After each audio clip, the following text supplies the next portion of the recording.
Okay, I'm sharing my screen. Can everybody see that? Can I just get a thumbs up if you can see it? Yeah. Grand. Hi, everybody. My name is Tiva, and I'll introduce you to my colleague Millie very shortly. We are going to do an extremely quick canter through archaeological services, particularly where you, as people interested in regeneration projects or building preservation projects or heritage projects generally, might encounter archaeological services. This is going to be our order of play. Quick introductions. We're going to talk to you fairly high level about what is developer funded archaeology, where it sits in planning, how it sits in planning. And then we're going to talk specifically about an area that both Millie and I are really interested in, which is how to use archaeology to add value to your projects. If we have time, we'll give you a couple of examples. If we don't, then the examples are in the PowerPoint, so you can have a look at them at your leisure. And then, of course, we're going to give you some top tips for what to think about when you commission archaeological services. And there are lots of useful links at the end of the presentation. So if we start, Wessex Archaeology, you may have heard of us. We've been around for a while. We were founded in 1979 as an educational charity. And in the 1990s, we actually became a commercial company as well, delivering commercial archaeology services. We're known as one of the big 5 units in the UK. We have offices across the UK and internationally, and we do archaeology both on land, at sea, in the air, and in the metaverse. So online and in digital contexts as well. Our clients range from teeny tiny little people who want to extend their houses to enormous house builders and infrastructure developers with multi-mile long projects. I'm Tiva. I am a public archaeologist by training. I've worked in all sorts of different organizations. Hannah and I came across each other in 2016 when we both worked at the Prince's Regeneration Trust. My specialism is capacity building and helping organizations to help themselves. And Millie, can I introduce you? My name is Millie Reich. I work as an infrastructure director for Wessex Archaeology. My background is in field work, field archaeology, but also I try to, with Steve, I try to think outside box. I didn't know that there was a box, but if there is ever a box, we try to think outside that box. How to do the projects, talking to the clients, but also talking to our colleagues, Wessex Archaeology, and also how to deliver the results of those projects. So that is not only the field work, that is everything that Wessex Archaeology does. But I have to say, I absolutely love the introduction of Wessex Archaeology as one of Big 5. Sounds like Eurovision, which is another passion of mine beside the archaeology. So that thumbs up for me for that Big 5. Fantastic. Thank you, Millie. So now quickly, before we carry on, it would be really useful to get a bit of context from you guys as to what your relative experience is with archaeology. So if you could all interact in the chat, I'm going to ask you now to give me a score between 1 and 3, 1 being 0, 3 being loads, of your relative experience of dealing with commercial archaeology in your life or in your current role or work or voluntary experience or whatever it is. So 1 is no experience, 3 is you've done quite a lot. If you could put your number into the chat now, that would be really helpful. We've got a couple of 1s, we've got a 2, no 3s yet. That's kind of good news. 1s and 2s. Anybody else? Yeah, great. Thank you, everybody. Okay, I'm going to move on then. So we'll start with a really quick canter through archaeology in planning. Archaeology is protected with primary legislation in this country. It has been for a long time. And what that means is that the government considers it to be sufficiently important to the nation that it warrants protection. So you can't just dig something up and chuck it in a skip. You've got to do it in a considered way. It sits within a wider framework of heritage protection. And it's based on the consideration of an asset's significance. So the significance isn't necessarily about the physical fabric, and that's particularly the case with archaeology, because the importance of this stuff isn't necessarily just in its preservation, it's in the stories that it can tell us about ourselves and our human past and our national past. Generally speaking, when you are dealing with archaeology and planning, you have to think about the impact that your development is going to have on that archaeology and how that might get mitigated against, and how the knowledge might be extracted and preserved for posterity, because archaeological excavation is in effect destruction. And I know Millie and I are going to talk about this a little bit later on. There are in England approximately 20,000 scheduled ancient monuments. That means that they have national protection, but there are exponentially more archaeological sites in this country than there are scheduled monuments. And those archaeological sites, despite the fact that they are not officially considered on the list, are still protected through legislation. And that's where archaeology and planning comes into force. There are a couple of variables when it comes to thinking about archaeology. You need to think about the significance of the archaeology, the potential significance of the archaeology that's being affected by your plans. You need to think about the plans themselves and how either disruptive or temporary they might be.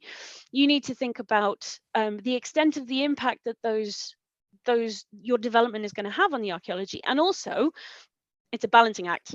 So what benefit is going to be derived from your development, which might balance out the potential harm that you're causing to the historic environment. And those of you who have dealt with buildings know that it's a very similar thought process that you go through when it comes to getting planning permission. Again, these slides are full of information. Please come back to them after this session because they're there as a useful resource. You're not expected to read them all. This is a case in point, this slide. The primary legislation that we look at when we look at how we manage archaeology through planning is the NPPF, the National Planning Policy Framework, specifically Chapter 16, which sets out effectively the recommendations and process that you need to go through when you are considering having an impact on archaeology with your plans, be that scheduled or unscheduled.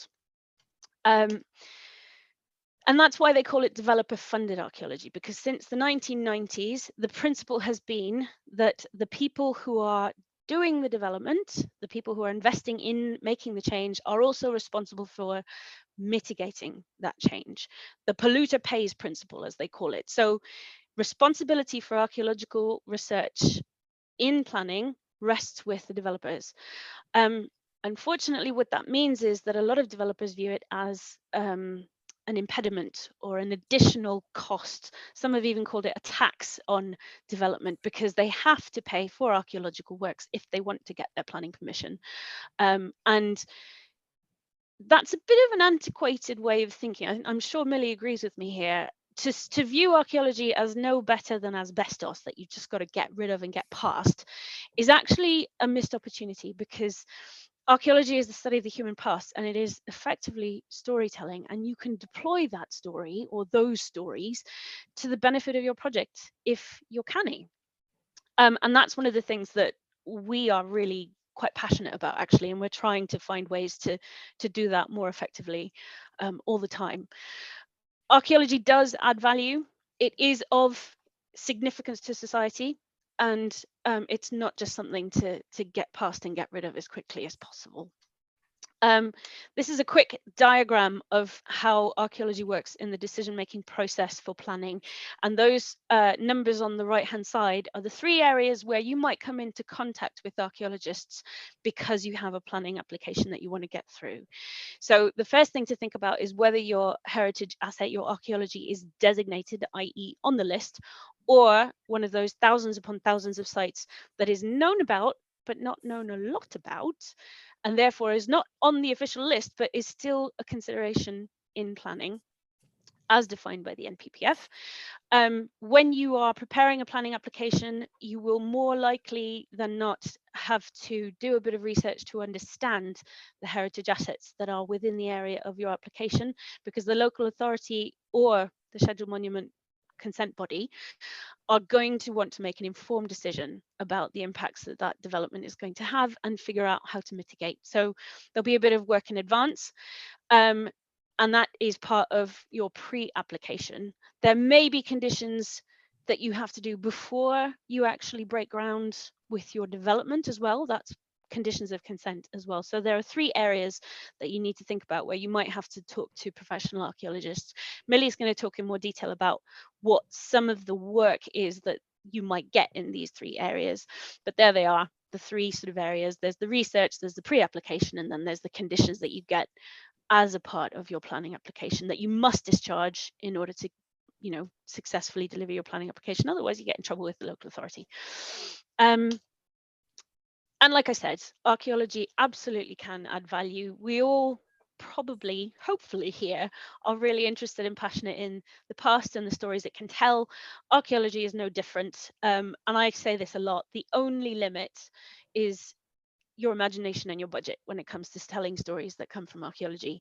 And we at Wessex Archaeology are trying really, really hard to move the perception of archaeology and commercial archaeology from a risk mitigation exercise to a value generation exercise. And that's super, super important. We're not going to get there with all developers because some of them may never appreciate that archaeology can add value, but some of the really forward-thinking ones, in particular, I think the large infrastructure organizations and some local authorities are definitely starting to see that you can get a lot out of doing archaeological works. It's not just a ground clearance exercise.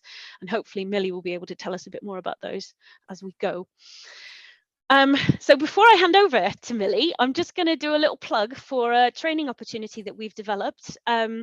Wessex Archaeology, York Archaeological Trust, and the Museum of London Archaeology, so that's 3 of the big 5, have joined forces to develop a mentoring scheme for people who are interested in targeting archaeological audiences, but who want to target new audiences. So different kinds of audiences than are normally interested in archaeology. And we've got a mentoring scheme that we will be launching in the beginning of November. It's about 8 weeks, 8 sessions over 3 months, and we will be supporting up to 6 projects. We're looking for really good ideas to develop their project from an idea to something that you might actually be able to submit to a grant funder. So we're going to walk people right through the whole development process to help them think strategically about things like outputs, things like actual audience mapping, things like objectives, and thinking about accessibility and inclusion and well-being and all that lovely stuff, which by its very nature ensures that you can be more inclusive in your archaeological project. So if anybody's interested in that, go along to the website yorkarchaeologicaltrust.co.uk/AAN. I'm not going to go into detail about what the AAN is at this point, but you can read all about it on the website. The deadline for applications is the 16th of October. We would love to receive loads and loads of exciting ideas for projects. Right, that was a quick canter through the high level side of archaeology and planning. Hopefully you've got the idea. Archaeology is a service that is provided in the planning system, but there's so much more to it than that. But now I'm going to hand over to Millie, who's going to talk to you in a bit more detail about what those services might be. And I'm going to act as the lovely slider. Over to you, Millie. Thank you, Tiva, and thank you for the sliding slides. I'm going to try to explain to you all these abbreviations. I'm in charge of the abbreviations today, and the paperwork that happens before and during and after the actual physical work. So we are now, in a way, I'm going to use a field work as an example, but this applies also to all types of different surveys, such as historic building surveys, ground penetrating radars, field walking, etc.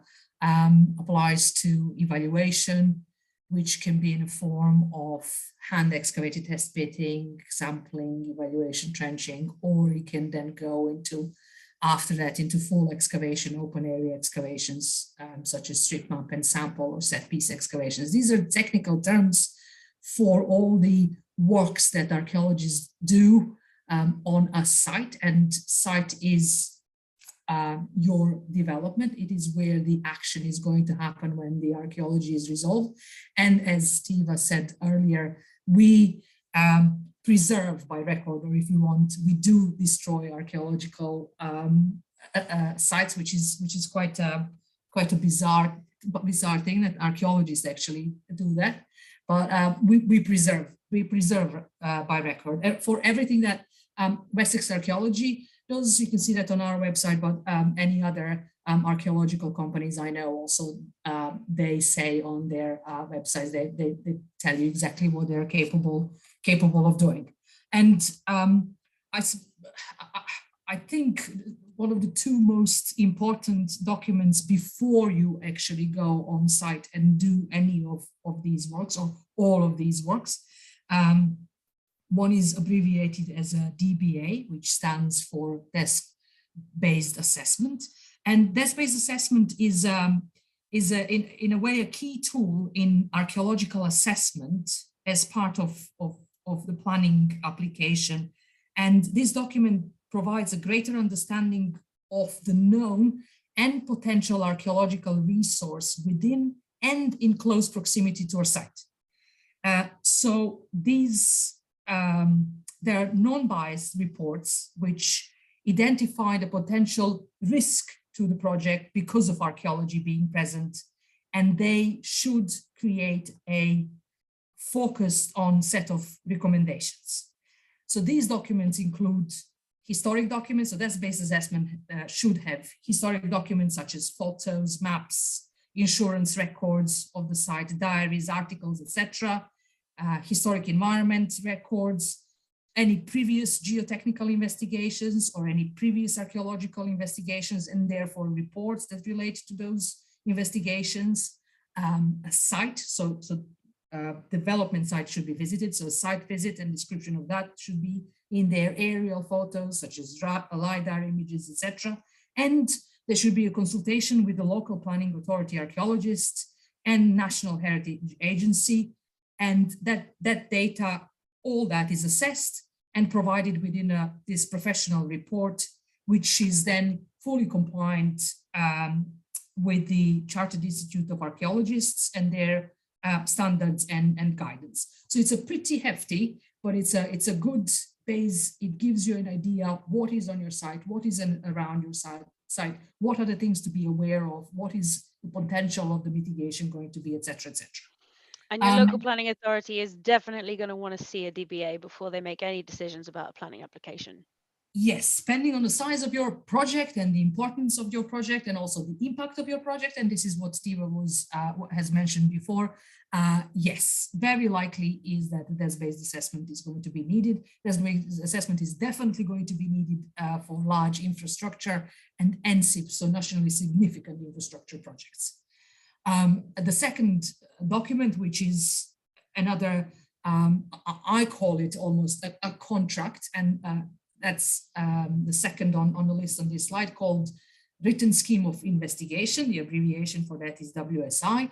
And this document has got everything from information: who is doing the project, which archaeological company, why is this archaeological project going on, who has commissioned it, methodology, time frame, but not only methodology, time frame for the field work, surveys, evaluations, excavations, also methodology for how you address artifacts, finds on sites, environmental samples, as well as recording, post-excavation, reporting, and dissemination of the results of the excavation. So a written scheme of investigation is, if not the most important document that you are going to get, is one of the most important written documents that you should be getting from an archaeological company which is going to carry on archaeological work on your site. And if we go to the next slide, Tiva, these are we just put some photos where you can see top left geophysics, then recording of a historic building, recording of the archaeological features on site. I would have thought, investigation, which is research of the archive, marine archaeology, underwater archaeology, and then open area excavations. This is the cross that it's over a circle made of dots. Then there is a rainbow of gray to beige sediments, which is geoarchaeology, because we do that, archaeological companies do that as well. And then there is someone looking at a machine that's trenching, that is evaluation, and it is what it says on the tin. We do that to evaluate the quantities and the qualities of the archaeology. Then open area excavation, etc. So that is, in a way, what is pre-field work, and then there is field work. But what happens after the field work is done? It's called post-excavation, and again, it does what it says on the tin. It happens kind of during the excavation, or every good post-excavation should start as early as possible into excavation. And this is where the material, the archive, all the recording is brought into a archaeological company lab or offices. And this is where all the analysis, processing, putting all these puzzles together into a bigger picture happens. So this is where synthesis, conservation happens. This is where finds get to be analyzed by specialists. Environmental samples get to be processed and analyzed by specialists. And this is where we see the difference between artifacts, person-made things, and the impact of the environment put together, and how that worked at the time, whatever the site is, prehistoric or historic site. And that is all put together into a report. And depending on what you're doing on site, watching brief becomes watching brief report, evaluation becomes evaluation report, larger open area excavations become assessments first, and then if there is a further recommendation for the results to be published, that then becomes a book or gray literature. And this is where we start or try to think outside the box and how we do things. And for example, for when we were doing one of the sites, and this is a site in Yorkshire, it's called Harthill.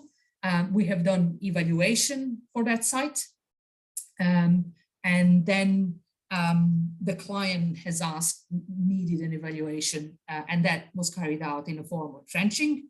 But the project itself was a bit controversial. The local village was not particularly happy with what was supposed to happen with the site, and they were highly interested in archaeology at the same time. So what we then did, we engaged with the nearby village community, and they had no previous experience with archaeology at all, or being on site. So what we have done, we have engaged with them, which completely changed their opinion about the project, as in they were still pretty much against it, but they could see the value of archaeology being brought onto site to be preserved before that project went on.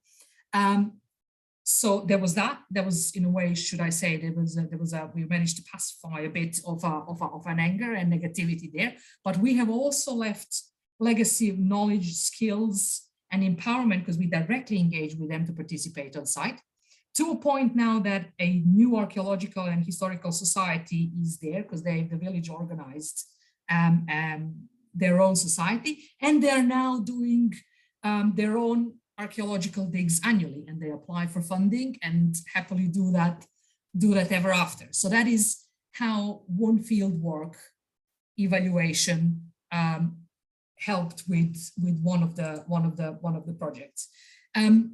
When we do the reporting for the evaluation, we then, based on the quantities and the qualities of archaeology, there might be a further work, and that is what I mentioned earlier, which are open area excavations such as street map and record, etc. One of the sites that we have done that for, as an example, and where the client stipulated that we had to have a community engagement, and that was stipulated within the contract, was in Sheffield. The client was Sheffield City Council, and we have there done evaluation and then geoarchaeology for the site of Sheffield Castle. And just to go back on the types of the clients that we have, we do get commission from anyone whose project is either relatively small for what we do, and that can be an extension, a refurbishment of a building, to large infrastructure projects and everything in between. So in case of Sheffield Sheffield Castle, we had council-funded archaeological works with a contractual requirement for a community engagement. And what we have done is that we have helped with discharging the archaeological element of it. So we most certainly did what we said we're going to do in terms of the actual archaeological work. So we did the trenching, we did do geoarchaeological boreholes, we did engage with the communities, but we have brought that up to, I'm going to say, to next level, which was, we had people like Friends of Sheffield Castle, University of Sheffield, Hallam University, schools and volunteers. And we created value in a way that we trained a weekly cohort of volunteers and students. We have engaged with, in inverted commas, hard to reach communities. We definitely created a sense of place and connection. We contributed to community build socializing, well-being, inclusion. And during all that time, which was only 8 weeks, if you think that this went on for years, it didn't. It was a very short and sweet delivery of the project. So within 8 weeks, and that was our time frame on site, we engaged with over 8,000 people. And because we had different profiles of people, including the school children year one, we then, on top of everything, wrote a theatre play for them, which they've happily then performed. So it just needs a bit of thinking, a bit of engagement, and a bit of, I suppose, imagination and talking to everyone how to do that. And then maybe one of my favorite projects, again, this was Sheffield, Holliscroft. So now this is archaeological fieldwork, but it was a historic building recording. We have done work on site, archaeological work, which was needed for the client to discharge their archaeological condition. And on top of that, we have done reporting, but we decided to push out a bit more and reach a wider audience.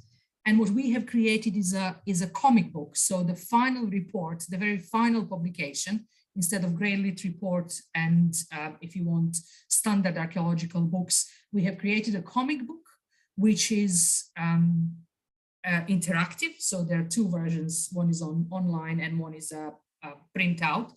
One that it's online is interactive and it's clickable. Pages are clickable. And when you click on it, they directly take you to the archive of the site. So we have definitely now created a legacy in how to think outside the box that I mentioned earlier and how to present the results in a different way. But we have also managed to help the client to reach a wider audience, because this particular site is now student accommodation. So we have managed to, even before the building was there and before the students moved into their rooms, we have managed to engage with them. The client managed to engage with them and say, this is where you're moving, this is what was or what is under these buildings, and this is the history of the site. And another example is Bath Abbey, and I will stop with this fourth example, because this now brings us to a 21st, if you want, definitely 21st and 22nd century of interpretation of archaeological findings. And this is that NLHF funded refurbishment of the Abbey, in which we participated. We recorded and excavated the remains over which a new floor was to be built.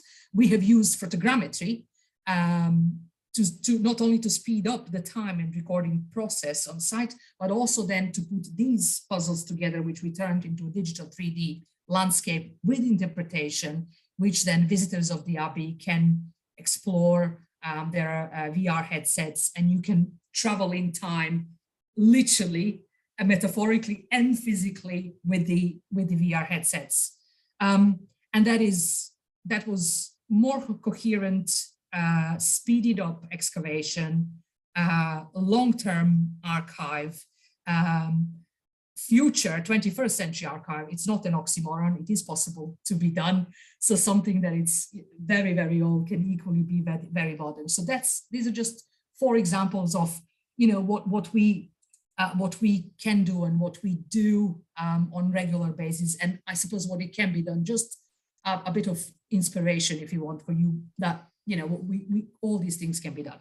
So I think if there was one message for us to make sure you go home with today, I know there are 2 messages we want to give you, but the first one is, please think outside the box when you think about having to commission archaeological works, because it's not just about ticking the box and clearing your site. Actually, there is so much more value that you can generate and benefit that you can bring to whatever your project is, if you think creatively about how best to use the archaeological knowledge that is created through the process of planning-based archaeology. But we'll move on to the next slide, which is the top tips. Millie, back to you. Yeah, sure. So I highly recommend very early engagement with your local planning authority and advisors and archaeological companies who can help you. Even when you have this little tiny idea, what if and what can I do on this particular site? And this is, the first idea is nothing to do with heritage and archaeology. Please do engage, because that is where you can get reliable heritage specialists, that where you can ensure that archaeologists have capacity and capability and experience and can talk the talk and explain exactly what is needed and what is perhaps not needed and what needs to be discharged, and then what can be done to, to kind of enrich the knowledge and the project itself. Then you can budget appropriately. And you can also program realistically. So, there are no surprises. I truly believe if everyone is honest and, there is an honest conversation between archaeologists and between people who are doing the project, everything is possible. There shouldn't be surprises. There should not be any nasty negative surprises. Archaeologists can give you an idea how much the field work is going to cost, how much the post excavation is cost, what is the time frame for that. And if you know at that point that it's potentially you will need several different elements of archaeological work to happen on site, such as there is a building that needs to be recorded before it's either refurbished or demolished, and then under that there is some archaeology that needs to be resolved. Please talk about archaeology as a package rather than these bitty things that will save you funds, save you time, save your nerves. And if you're in good hands, archaeologists should be able to deliver that as a package.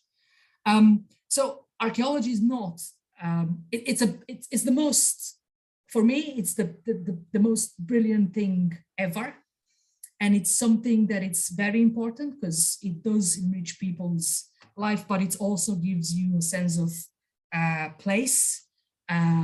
People, we all own that heritage and that place, and that knowledge should be shared. And I think everyone should be engaged. And that is for the benefit of the project. Definitely, there is, every time the client early engaged, there was an absolute benefit to them, being monetary or program benefit, but also there was a huge benefit to the local community who then were engaged with the project. We've managed it. Hannah, you'll be very proud. We pulled it off. We've got 5 minutes for questions. We have in our slideshow, we have a nice big hefty slide full of links to further resources with information about planning and some ideas for what planning conditions might look like, etc., etc.